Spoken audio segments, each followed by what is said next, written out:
Welcome to the Wellness Lab Digest, where we help you to absorb powerful, life-changing insights from top wellness experts with our daily bite-sized wellness podcast summaries. Each episode is packed with distilled, powerful takeaways to boost your health and well-being. To support this podcast, please scroll down on whatever app you're listening. Ratings and reviews are helpful.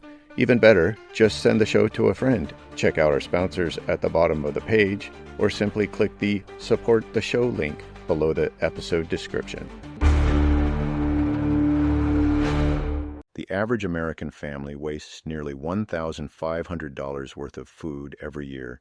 That's basically throwing a month's rent straight into the trash. But what if I told you there's a way to slash your grocery bills while actually eating better? Oh my gosh.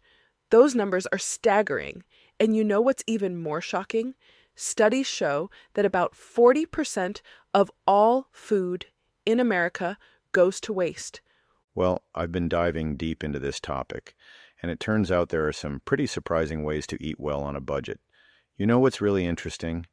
Your freezer might be the most underutilized money-saving tool in your kitchen.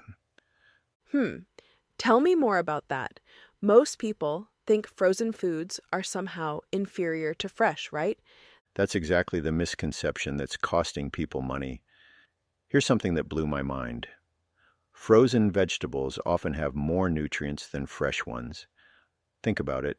They're flash frozen at peak ripeness, while fresh produce loses nutrients during transport and storage. Well, that's fascinating. And you know what nutritionists are saying now? Some frozen fruits and vegetables can retain their nutrients for up to a year when stored properly. Speaking of storage, let's talk about something that's really been bugging me lately: the rising cost of protein. I mean, have you seen the price of chicken lately? It's up almost 40% from last year. Oh man, don't even get me started on meat prices. But here's where it gets interesting. There are so many alternative protein sources that cost a fraction of the price. Like what? Because honestly, I've always been skeptical about getting enough protein without loading up on meat and dairy. Well, check this out. A can of beans costs about $1 and provides roughly 21 grams of protein per cup. Compare that to chicken breast at about $4 to $5 per pound. That's actually pretty impressive. And you know what else I learned recently? Canned foods in general get a bad rap, but they can be incredibly nutritious. Even canned fish, which is like, $2 a can, is packed with omega-3s and protein. Right. And here's a pro tip. If you're worried about sodium in canned foods, just rinse them. Studies show that rinsing can reduce sodium content by up to 41%. You know what else is mind-blowing? The whole concept of using food scraps.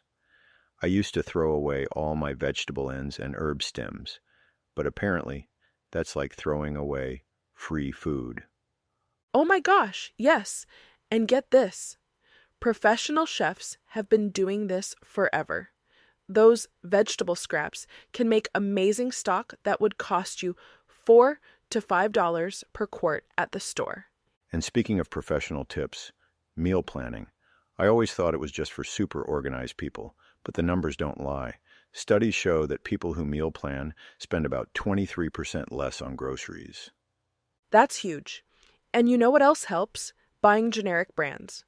Consumer Reports found that store brands are often made by the same manufacturers as name brands, just with different labels.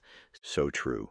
I recently did a blind taste test with some generic products versus name brands, and I literally couldn't tell the difference.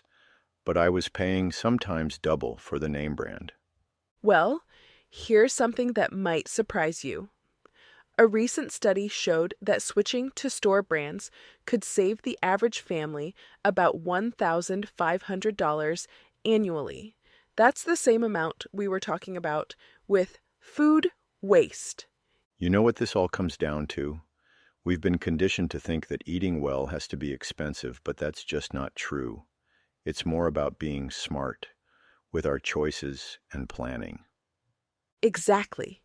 And when you combine all these strategies, smart freezer use, alternative proteins, reducing waste, meal planning, the savings can be pretty substantial.